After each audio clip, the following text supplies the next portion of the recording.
Hello, little creatures. It is the full moon here. It's the snow moon. And I'm here with Itzhak Beery. He's been heavily involved and traveling all over the world with different indigenous peoples. He's himself a practitioner, a shaman. This has been 30 years in this journey, especially focusing in the Andes and South America. And I wanted to invite him on the show to talk about like the specific details of the how they do things, in the hopes that people watching this in different communities would be able to take this information, apply it to your community or your future community if you don't have one. And those who are just curious, you can get inspired, take some of these ideas, because in our last podcast we were talking about that there's kind of yeah, things are really shifting. The tide's really changing. I'd like to start with tell us about the governing structure of the indigenous communities that you've seen. I think that that was one of my surprises in visiting the Sarayaco people the Oquichua people in the Amazon in Ecuador. Uh, in a way, it's similar to the way I grew up in kibbutz in Israel. And the beauty of that system is that uh, their community is made out of many families that growing together or in the same area. They belong to the same tribe. Uh, and The role of the shaman is as a spiritual teacher and mediator and working with spirit and a healer too. So it's a very strong uh, leadership, but they're not political. They are not setting the rules. They're not making order in the community. So they are more in charge of the healing, emotional, physical, spiritual healing of the community or being part of it. And they do the ceremony, the ayahuasca ceremony, Wayusa ceremony, or other healing ceremonies. So they have like a very strong place that everybody honor. And The role of the government is shared. So uh, you can see in the community a guy would work, usually a young guy who not elder, who goes with the stuff of their leadership, and that guy is in charge of the everyday ruling of the tribe, and he walks all day with that stuff that give him the power, and everybody knows that whatever he says they need to obey, or they need to do what he says, and it's not abuse of power. It's just like he's like organizing the everyday uh, life of the community. But they also know that this role is passed every year for another person. Wow. In other words, they don't give the power or the complete power to one person. It is only temporary. And so, in order for people to follow him, he needs to be nice. He needs to be firm. He needs to know the rules or the community whereabouts. But it's a limited time only, and it changes every year, once a year. This way, it doesn't allow anyone to hold too much power or to be corrupt or to do whatever our leaders do. So it's a shared, and also it allowed the younger people there to know every person in the community because they have to go and mediate between all those people. So it's a beautiful system. You have, on one hand, you have the spiritual person, the shaman, who holds the ceremonies continuously. He may not be the only shaman in the community, but he holds the morals, the spiritual, the stories, the history, the culture, the traditional culture of the tribe. But on the other hand, you have another person who is strong, young, and capable. The community support him throughout the. I'm just doing a second one just in case. Oh, okay. Double. So the shaman is a spiritual teacher. Is like the moral compass of the society. He's the storyteller, the person that brings keep the traditional together. The people come to consult with him, and they do healing work with him, or he's doing all the ceremonies. And it may not be just one person. It might be in the community. There'll be maybe one or two or three, but it is more. Uh, it's not a governing. The governing is done by a young person who is capable to keep keep the community together. And it's every year there's chosen another person, and there was you can't have one person So doing it's like twice. they all vote on the person? Is it like a vote, or is it like something? It goes it goes in order of the families.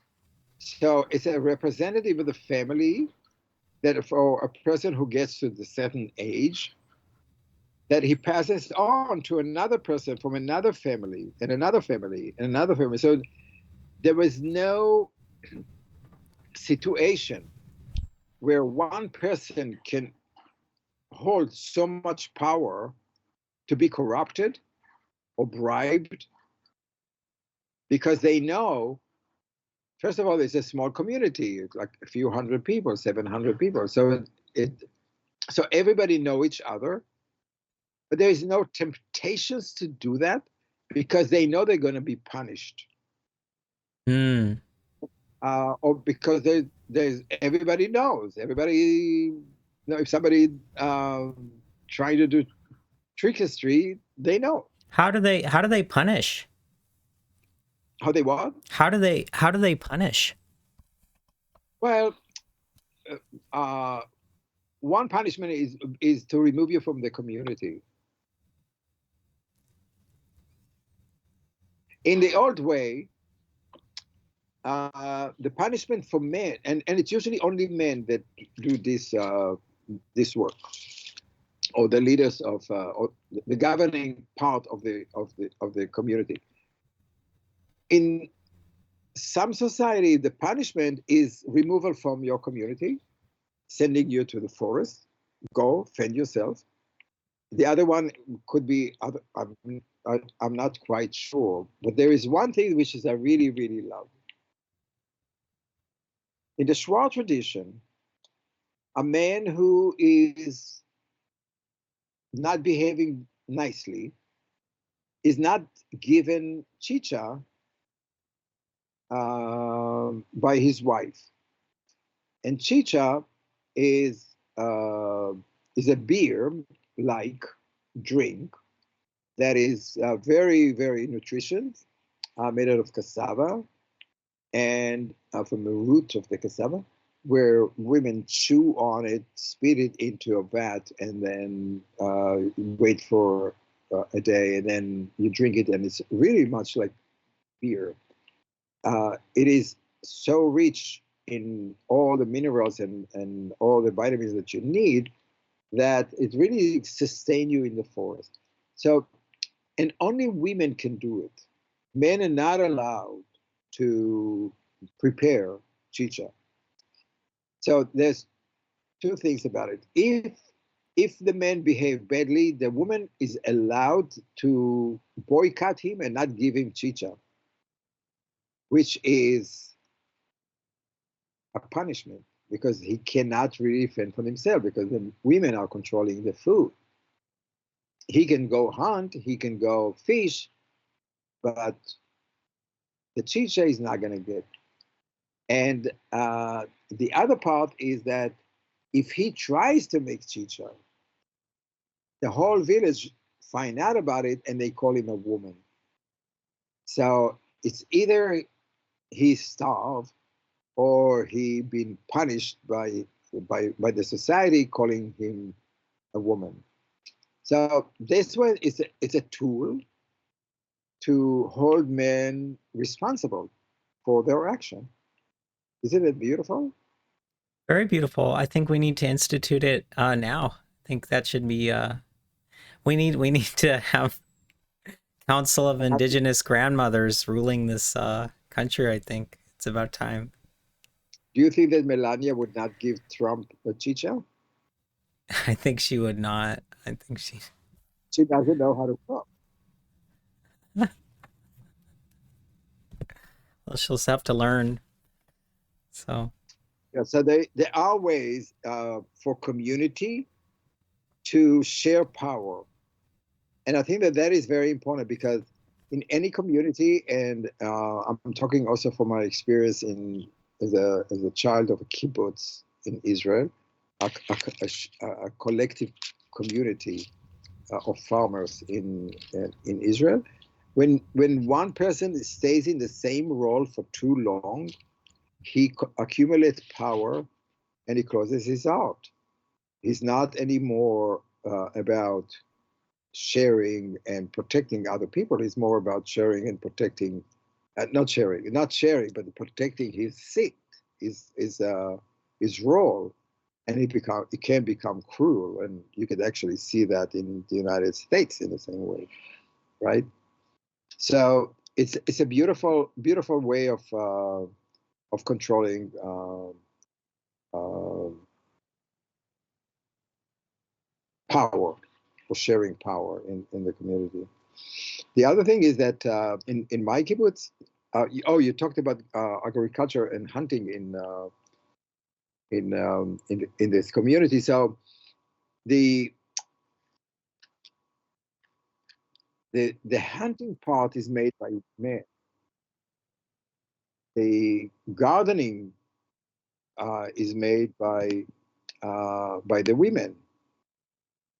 Uh, so they have a very strong roles, and each one of them is not interfering with the other, which I think that is very important. So, and these are the in the Andes you're talking about. Which community are you mainly focusing, or no, here I'm talking about the Amazon. the Amazon? Yeah. Yeah, the Andes is a little different. In the Andes, men and women are working in the fields because you know, they grow corn and they grow all the other vegetables that it take, and it's very cold and very the environment is very difficult. So men and women do. Men also have a different role. In some of them, there will be craftsmen, or there will be a different crafts. And so the men will do that. The women will mostly would be in the fields or in taking care of the house and the children. It's two different cultures. You know, the mountain cultures are very different than the cultures in the lowland of Amazon. Yeah. How are the mountain cultures different in general and specifically? Well, first of all, the mountains are very high. I mean, it's the high Andes. The oxygen is very low, so you have to be very strong and powerful, and to have strong legs and lungs to be able to walk and do anything in the jungle. Sorry. Sorry. Um, so you have to be very strong and determined to walk. They also grow animals, like llama and cows and horses, and so there's nothing like that in the Amazon. But the climate is different. The climate is always cold or very cold sometimes. Sometimes it's really, really hot during the day, but it's very cold at night. So you have to live a lot more clothes, more protection. You have to be more in the house. The houses are smaller and more condensed, and to keep the cold. They have their fields.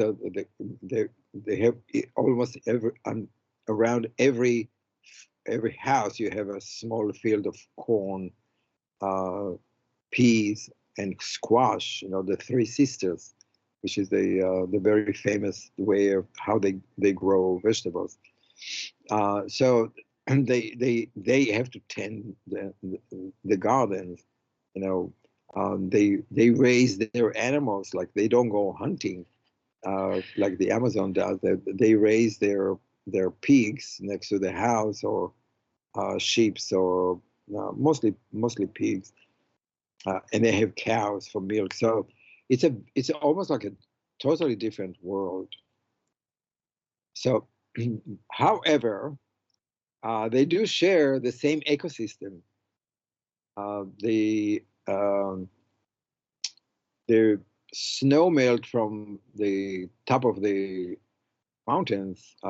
When they melt, they go into the rivers that feed the Amazon, and the sun during the day warm up the water, created clouds, and the wind sent them to the mountains as rain, and so they are turning into rivers again to go to the Amazon. So that cycle is how the Andes and the Amazon is connected.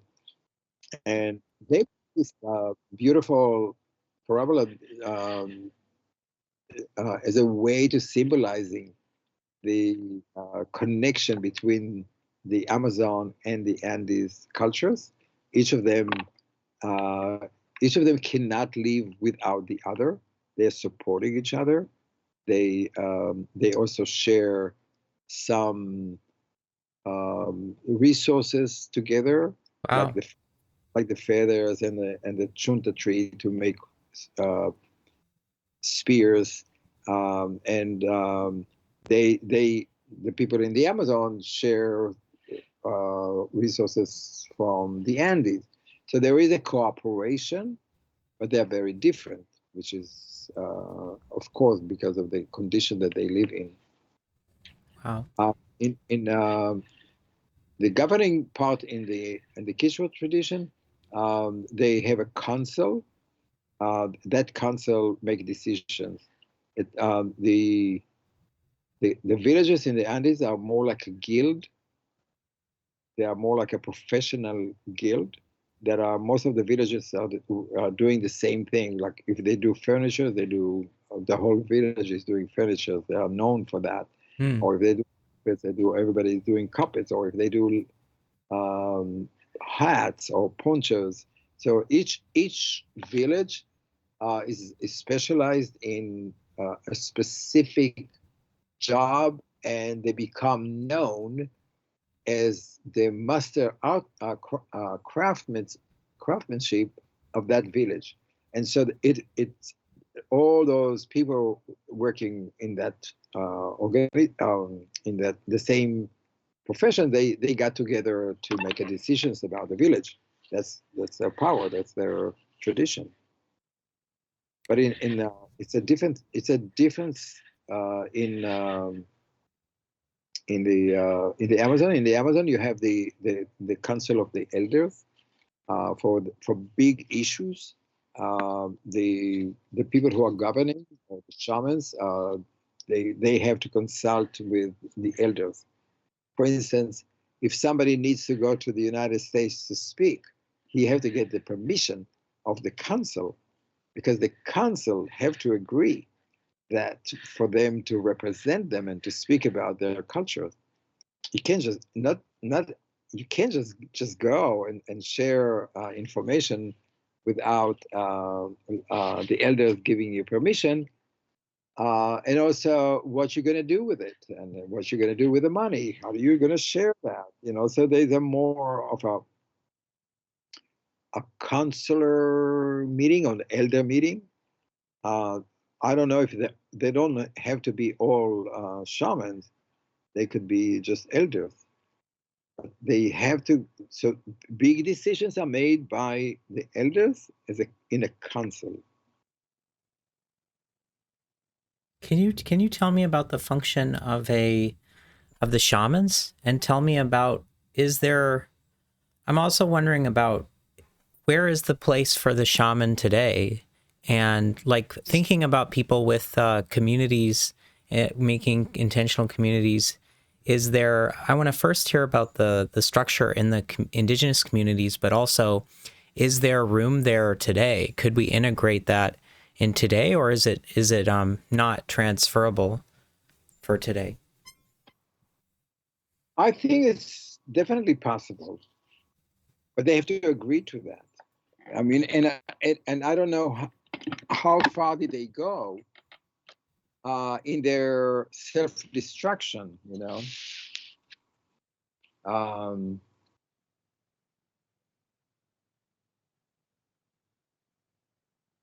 yeah. Um, What's the structure of the shaman in these different cultures that you've been to? so, How does that work? And what yeah. is the shaman? Yeah. So what we see now, shaman's role, is actually the results of 500 years of Spanish imperialism. Hmm.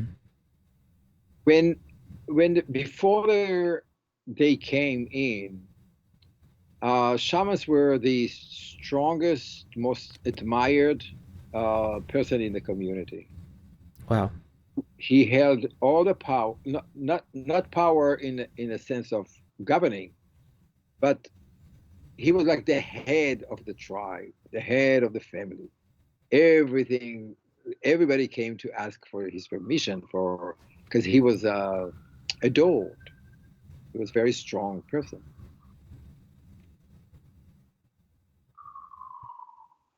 When the Spaniard came, the shamans were a threat to their dominance, to their to the priest. So there was a decree that shaman cannot perform their duties. And so basically, they left him with doing healing work, uh, and even not that. They forbade on shamans to do rituals and ceremonies. That's why a Hmm. lot of ceremonies today are done in midnight, at night, when the spirit was asleep. It was done in caves. It was done in hiding, because the Spaniard punished or killed the shamans and their families. So what you see now, uh, especially in 1979, I think it was, I'm not sure exactly the date, but around that time, there was a movement in Ecuador to claim the indigenous rights of all the indigenous people, and to be able to speak their language, and to also do the ceremonies. And so around that time, shamans received permission, or official permission, because they were before, they were just doing it hiding, to perform the ceremonies in public. So that I don't know exactly how the role of the shamans will will continue to be, because there is also competition now with the Christians and or evangelists, but also with modern technology and modern communication and a modern way of life. So I'm not saying that the shamans are marginalized, but they are. They're not. They don't have the traditional power that they had before the Christian arrived. Now it's not typical just to the Spaniard, although they were evil. But the Russian did the same thing in Siberia and with all the tribes from Mongolia and all of those. It's one way to abrupt and to destroy a community is to destroy the pillar that they are standing on, and the shaman was the pillar of society. Um, it's very hard to know what there will be, because most of the elder shamans that I know, many of them perished or passed away, and the people that are replacing them are their grandchildren and maybe children, and they are new. They don't have all the background and the age-old wisdom that the current or the shaman that I knew before have. And that would be interesting to see if they, I mean, if they are charismatic, if they are looking for power, or they're looking for, I'm not sure. It will be really interesting to see that. One of the reasons why we are working there in Ecuador with these elders is to help them train or convince their grandchildren and children to take on the shamanic work, because kids, indigenous children that went to regular Spanish schools, they are um, attracted to the glossy images that they see on television. They want to be computer programmers. They want to be working in a bank. They want to have like a respected um, a Yeah, profession. but They want. could you tell me about the how would that look for today? Like how would it if we were to have shamans at different communities today and tried to return that to its original glory, like what would you imagine that would look like? What would that look like? So I would, if in my fantasy, I would say that in every intentional community, you will have a shaman. But the shaman cannot be, chose by the community. It has to come from the community. Mm. Uh, it has to be one of the founders, one that Mm. one of the holder of the tradition or create tradition. But it also need to be a person that is able to do ceremonies or Mm. rituals, create, if they don't have yet rituals or ceremonies, to create ceremonies that brings the community together around a fire, around dancing and singing, uh, about maybe worshiping a tree or planting, or do you have to have a ceremony that brings all the community But together, how like is in, this different than a priest though? well, priest is about Jesus. No, I mean in the function. I mean if we take the stuff out, like how does it like just functionally? Well, Like how is it? the priest took over the role of the shaman and he marginalized the shaman, So but made what's him in, the fundamental difference though? well, the shaman works for the best of the community to bring the community together. Mm. The priest So it's not like an is like, outside structure. So you're saying the priest is like this outside structure coming in where the shaman is from the community, a founder of the community, and really serves the community. Is that a fundamental Is that the main fundamental difference, would you say? Other than the whole like it's a different god or whatever, but The priest is the messenger of the Vatican. mm. He is the messenger of God. He's not allowing people to connect to God directly. The So shaman the shaman helps people connect to God directly, you're to saying. nature. Yes, of course. Oh wow. That's So what yeah. ritual is about. So you're Well, saying, yeah. the role of the priest is to disconnect you from your own faith and belief in nature. Yeah.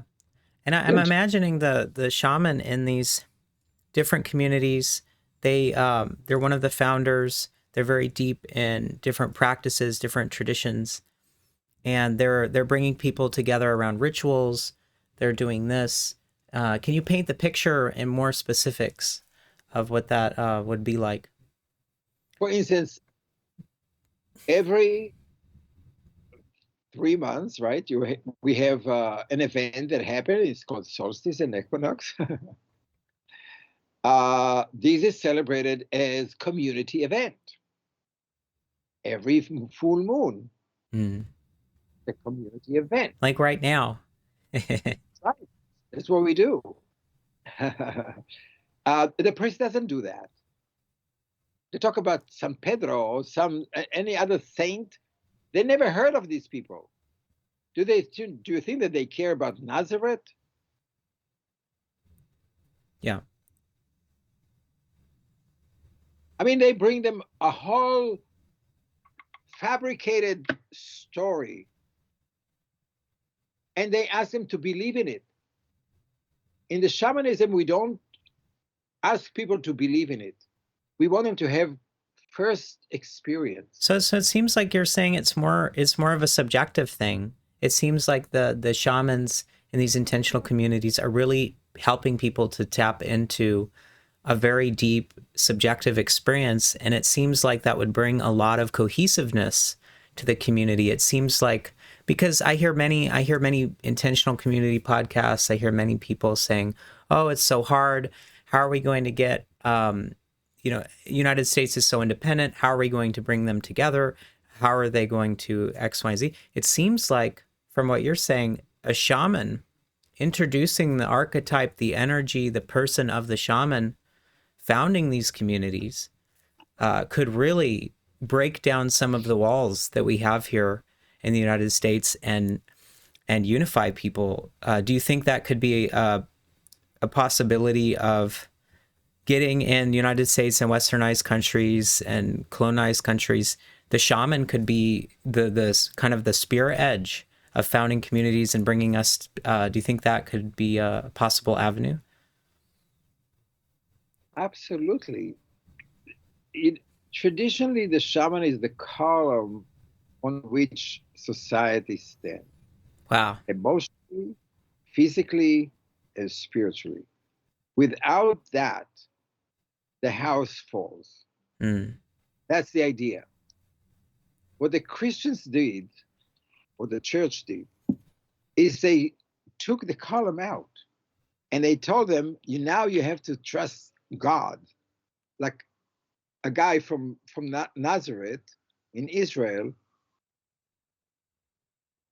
they don't know what it is. It doesn't belong to their culture. It doesn't belong to any of their experience. And they tell them that they are sinners if they don't. But how is the shaman the pillar? Tell me the specifics about how the shaman is. I want to, yeah, So, see it. Yeah. first of all, by doing ceremonies, Mm. you are bringing the community together. You're sharing their heart.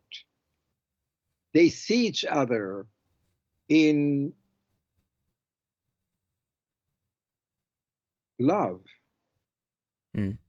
And that when you bring the community together to be more like brothers and sisters, more like sharing the same uh, love for their piece of land and for their community, that makes the community strong.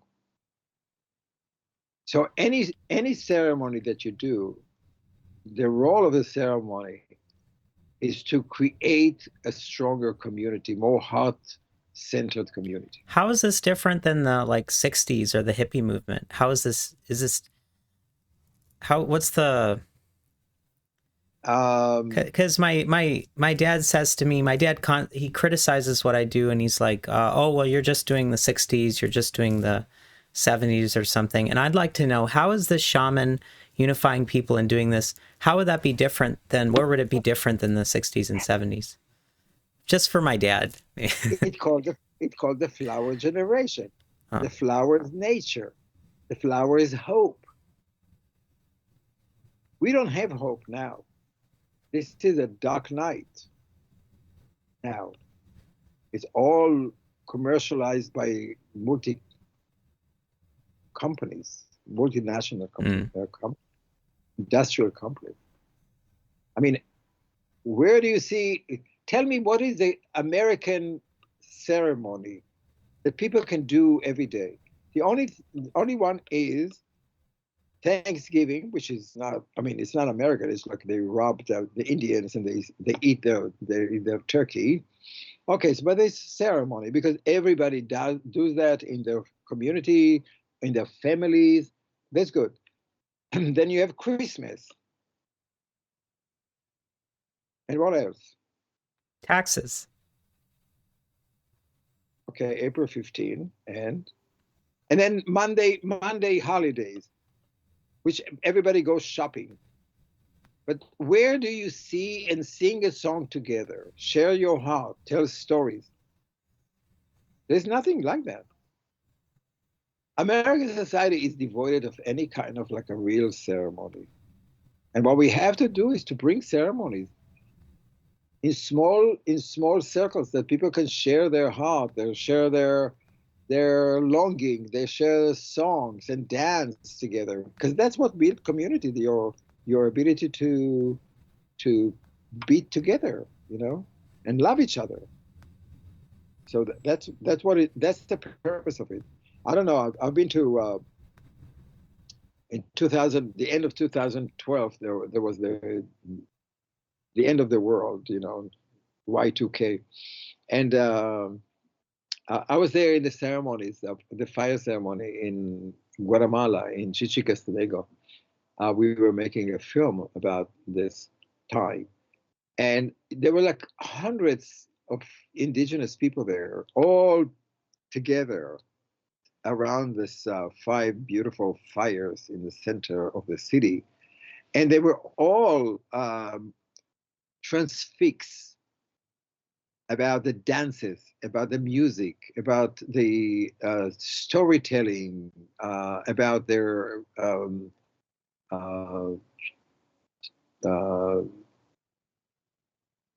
the creation story of them. So that it's unified them with experience, and they all came out of that proud. They all came with it that they know who they are. They have a self-identification of who they are. They're not just like Guatemalan. They've never been Guatemalan. They were Cache. They have a tribal pride of who they are. That's what ceremony do. It's unifying you.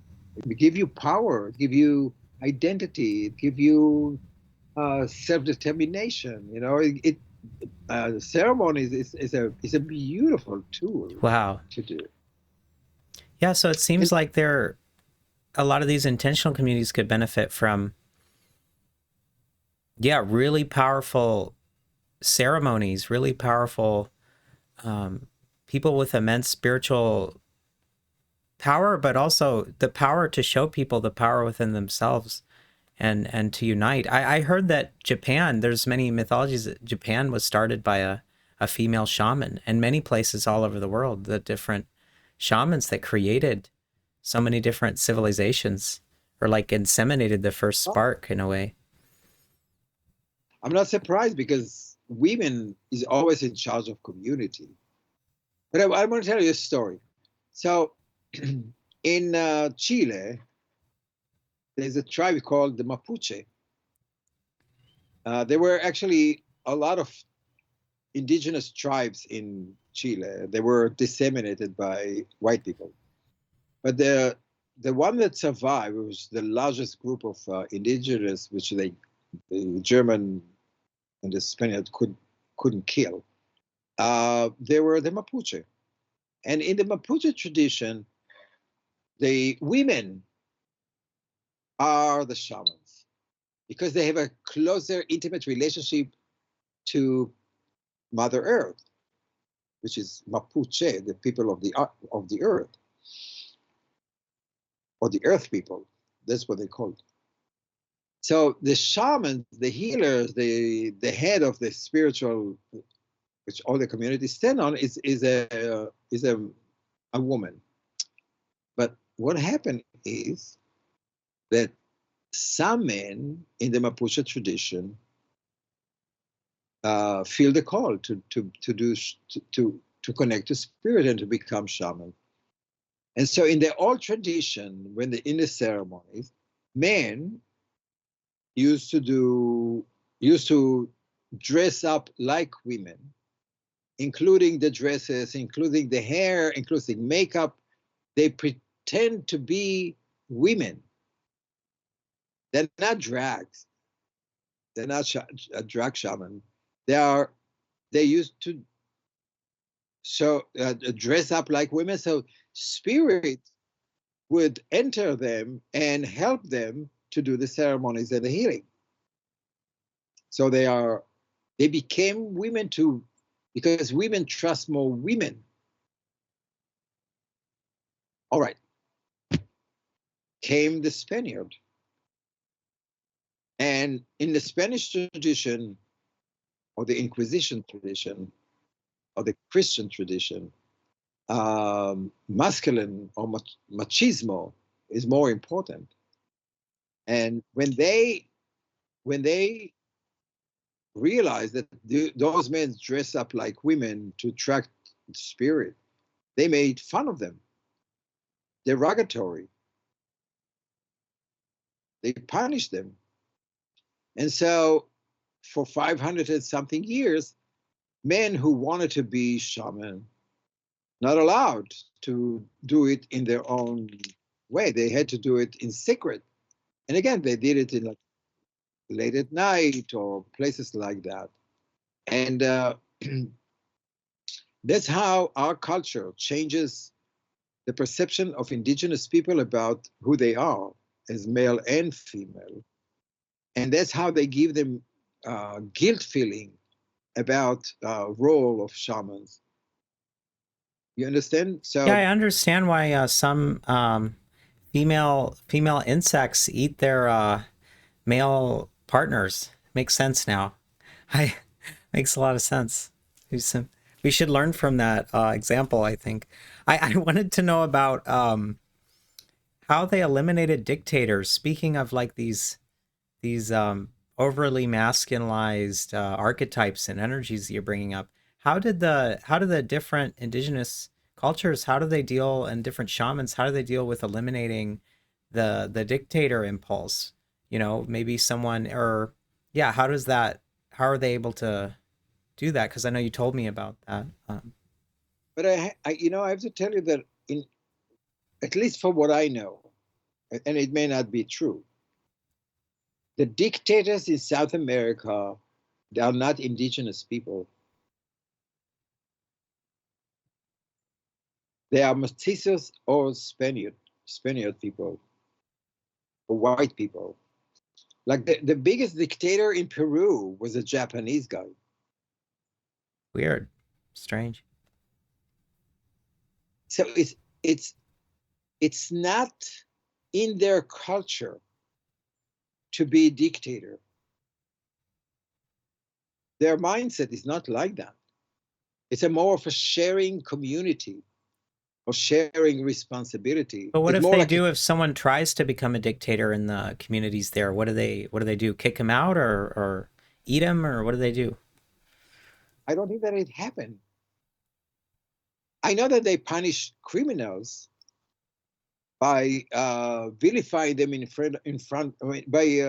by vilifying them in the front of the in the plaza where everybody see them. They really shame them.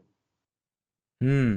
Hmm. These because they really talk about their self-responsibility about it. What the hell are they doing? But in the indigenous cultures, they are not born in with this idea that they control nature or that they control the society or that they need to control it, because it's a sharing community. It's more like the condor. You can ask what the condor is doing. The condor never really even think about that in these terms. So in terms of people transitioning into making these like communities, if there's so much, like we have so much, a lot of people, we have so much of this dictator energy in our blood from, you know, how many hundreds of years of patriarchal oppression. How are we supposed to protect? Is there some indigenous wisdom here? How we can, how do we protect from All right. that or remove that? What are we doing for today to for people to do that? Like, because we're not probably, a lot of people watching this podcast are probably not, um, You have to give up on your you know, ego. mm, And you have to start thinking about in terms of we. we, What I can do for the betterment of my community. How can I serve instead of what do I gain from? And I'm not saying you don't have to think about what you gain, because you're gonna get safety, you can get security, you get community and beauty and living in farm and all of that. These are good. But you know, from my experience in Israel, there was some people who came to live in our kibbutz, and they really love everything that the kibbutz gave them, but they're not willing to get up in the morning and do the work. So it's not. There's no free lunch. You can do it for a certain amount of time, but you really have to contribute to the society. So it is about contribution, about how you serve, and not really what you're going to get out of it. If you can live like that with open heart, you know, then go ahead and do it. But if you go there just because you want to uh, go to the dining room and eat the food, and somebody will do your dishes and your wash, then that's not going to be a place for you. It is about people who are contributing equally or even more than equally to the the the, the, the bigger picture of the community. And that doesn't mean just working, but it's also doing the ceremonies and dancing and singing and inventing new product and work in and you know, create something that can sustain not just you but all of them.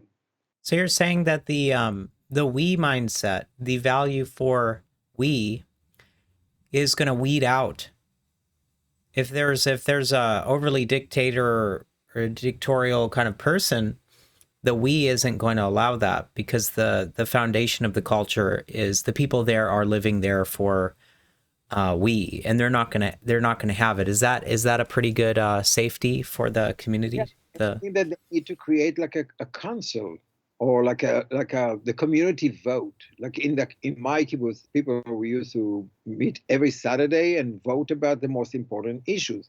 Let's say that one person wants to be a dictator, he bring it to the conference, and if the conference approve that, that's fine. But the whole conference can undo all of that dictatorship and kick this person out or even remove him from the community.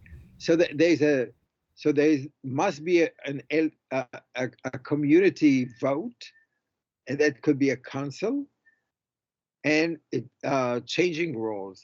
Never have the same person, the founder or who wants to just sit there as the director of the community and forever and ever and ever, because that's doomed to fail. Not for him, it will be doomed. Can you tell me about the function of the elders? I would love to hear more about the specific details of the elders in these different communities that you've been too, and how that applies to today. Is that feasible for today's communities? I can tell you a beautiful ceremony that I participate in Hawaii.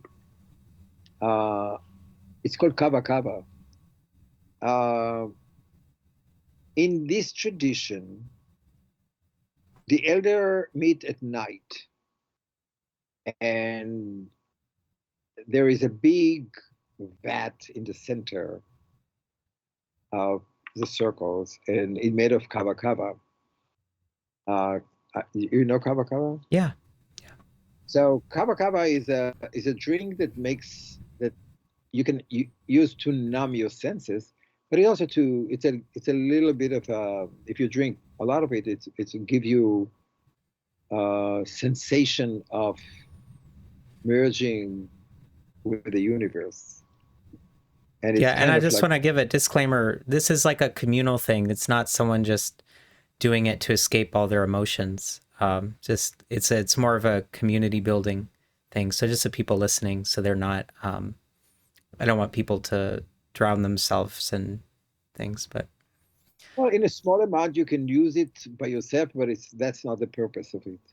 So in this ceremony, the elder sits in a circle, and the more the more you drink, the more your heart opens, and the less your ego talk.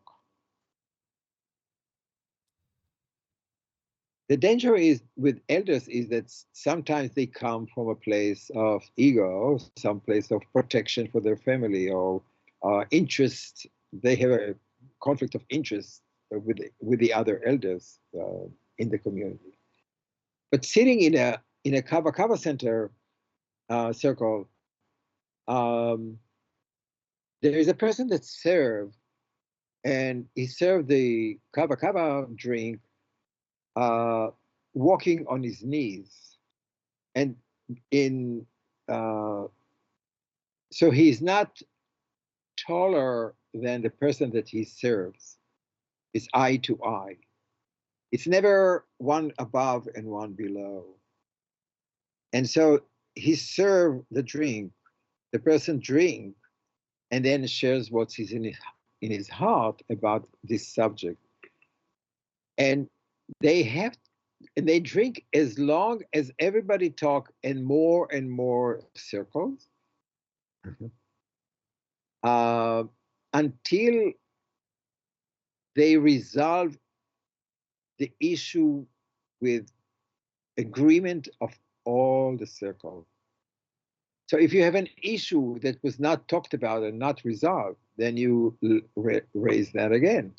And so they drink another circle and then another circle until everybody is satisfied. Now, the decision that comes from with this kava kava center circle come from not from your ego, come from your heart, oh, come come from a place of moral or truly alignment with values, moral values of the community. Now you can do that maybe without it. You can do it like a talking stick, like regular Native American way of doing it. You can do it in maybe other ways, but the principle is very important. That we have to, when we make bigger decisions, we have to find a way to speak from our heart, not from our mind. And I feel that instead of I think that. I feel that you can be a great shaman, even if you say no. I feel that's my feeling. So it's all about feeling. It's all about or the feminine energy. It's really beautiful ceremony that elders can do and come in consensus about the difficult decisions that they have to make. Now, if they did not resolve that issue, they will have to go and do it again. But they can make a decision, make a progress until everybody in the eldership or in the circle agree. It seems like these cultures have a very strong emphasis on harmony. It also seems to me that I do a lot of study on the esoteric. The heart seems to me to be a powerful unifier. It seems to me when we distance ourselves from the heart, that's, it seems, when the more separation is created and thus suffering. I think that these communities, as we build them today and participate in them, and especially for the United States and a lot of cultures where there is a lot of separation, it seems like finding ceremonies, finding different things that brings people's hearts together will be what causes us to stay together and cause us to avoid a lot of conflicts. It seems to me like the conflict stems from possibly a lack of heart connection. So maybe these communities will need to bring in a lot more, the new ones that we're creating need to have a strong focus on healing the people, for those of us who are more stuck in our head or stuck in the intellect and whatnot. Do you feel like this is a possibility? In order to survive in our cities and in our industrial complex habitats, we have to close our heart. It's too difficult. It's really it's really hard. When you go to work and your boss is giving you instructions to do that is totally against your heart, what would you do? You're going to call your ego. You're going to call your logic. You're going to convince yourself that you have to do. Most of us really don't do what we want to do. We really learn how not to feel. This is what the issue here, that we are so separate from our heart and to our mind. You know, we are not really trying to bring them together. And I want to tell people watching this, I really believe that when you live what you are, it will be replicated. Whatever you are, it'll be easier for the people in the world to be like that. So if you decide to live from your heart and choose something that your soul approves of, and I mean the soul underneath your ego, not what you think your soul is, you'll make it so much easier for everyone to do so. And I think that this will be the thing that heals the world. So say no. If you don't like your job, quit. If you don't like your boss, quit. If you don't like your, paying rent, find a community. Make a choice to live from your soul, because that'll make it a lot easier on everyone else in this world. Your choices matter tremendously. In Vedic culture, you're Vishnu. This is your dream. So make a choice. It'll ripple throughout all of existence. Make a choice. It'll make it easier for Mother Earth. Make it a little bit easier. If we all choose the heart. I think that this planet is heart energy. So let's lean into that. Let's not escape. Let's not try to go into the sky. My family tries to nonstop. They tried to convert me for, 2-3 hours the other day. And their biggest argument, oh, be afraid of hell. And what about heaven? You don't want to go to heaven? I said, I'm not interested in hell. I'm not interested in heaven. I'm so bored. I'm so bored. I'm just, it doesn't appeal to me. Maybe, yeah, to visit or travel to the underworlds, travel to the upper worlds. But this is the sweet spot, I feel like. Well, you know that in heaven you have 77 virgins.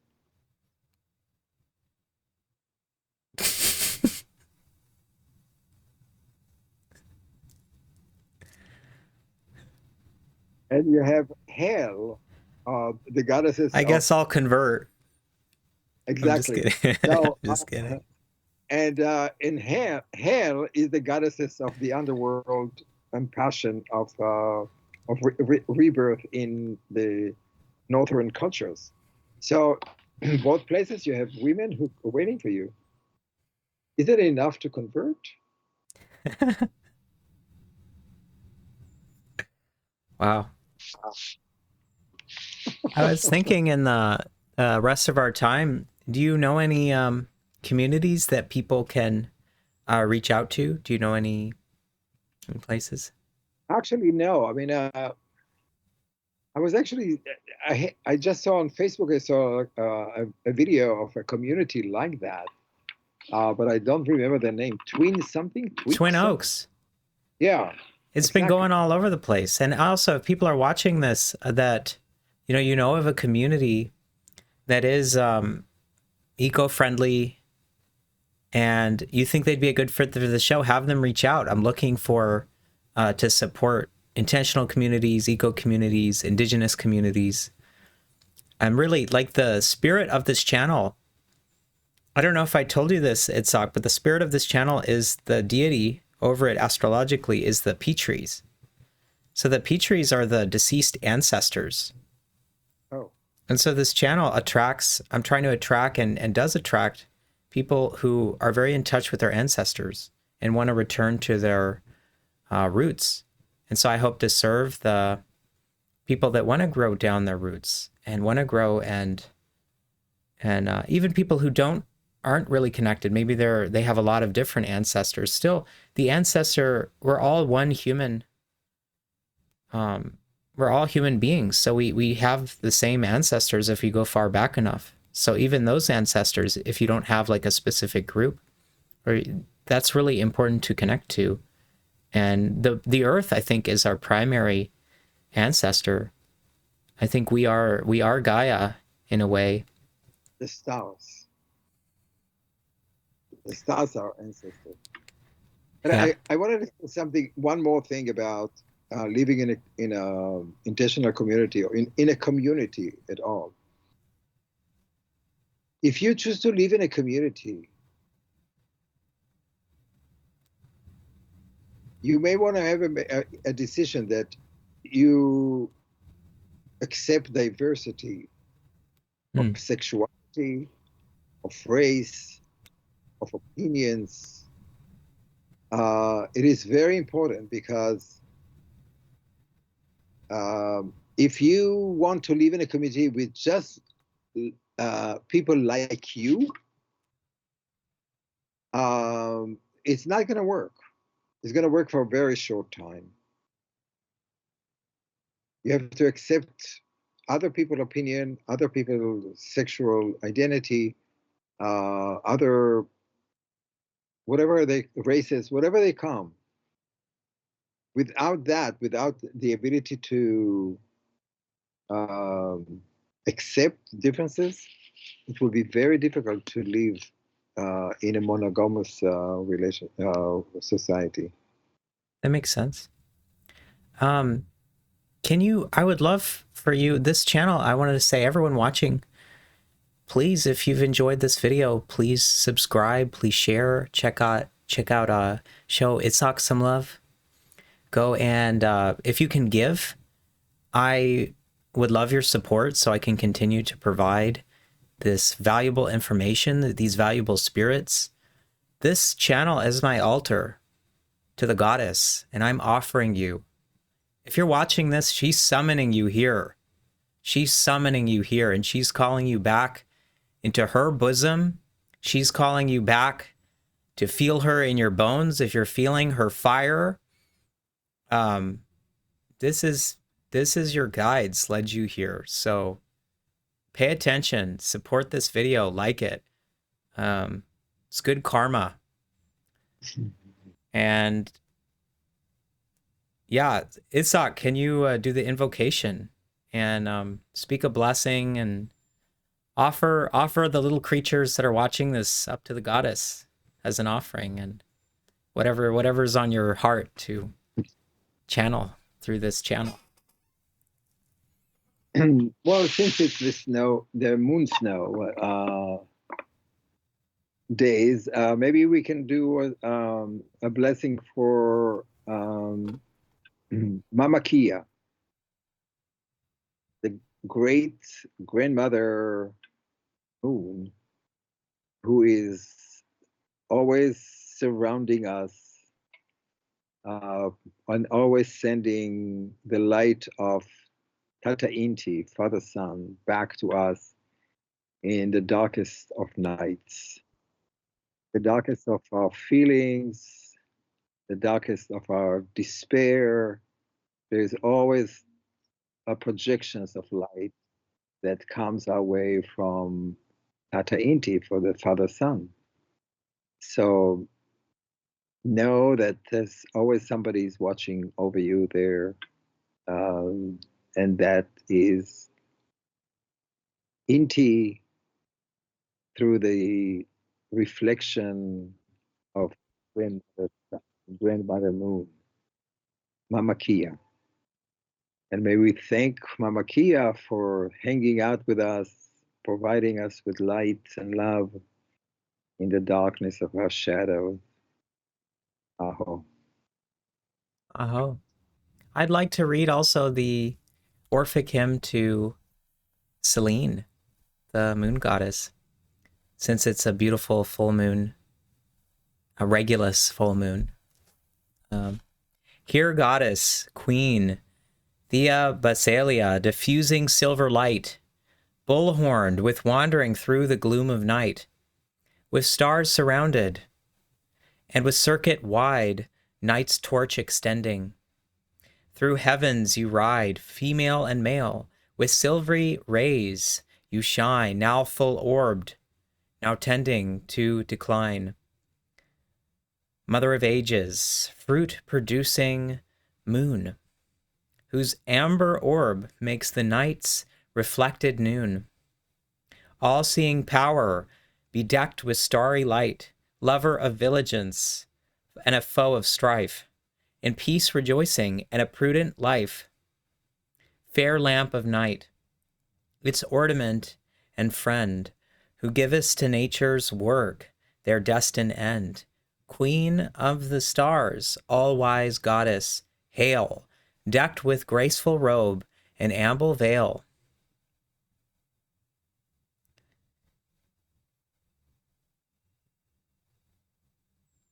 I lost my place. One moment. Queen of the stars, all-wise goddess, hail, decked with a graceful robe and ample veil. Come, blessed goddess, prudent, starry bright. Come, moony lamp, with chaste and splendid light, shine on these sacred rites with propitious rays, and pleased accept thy suppliants' mystic praise. Thank you, dear moon. Thank you, dear moon, for illuminating everyone who's watching, illuminating them with your illumination, bringing to light all that needs to be clarified and guided from the Great Spirit.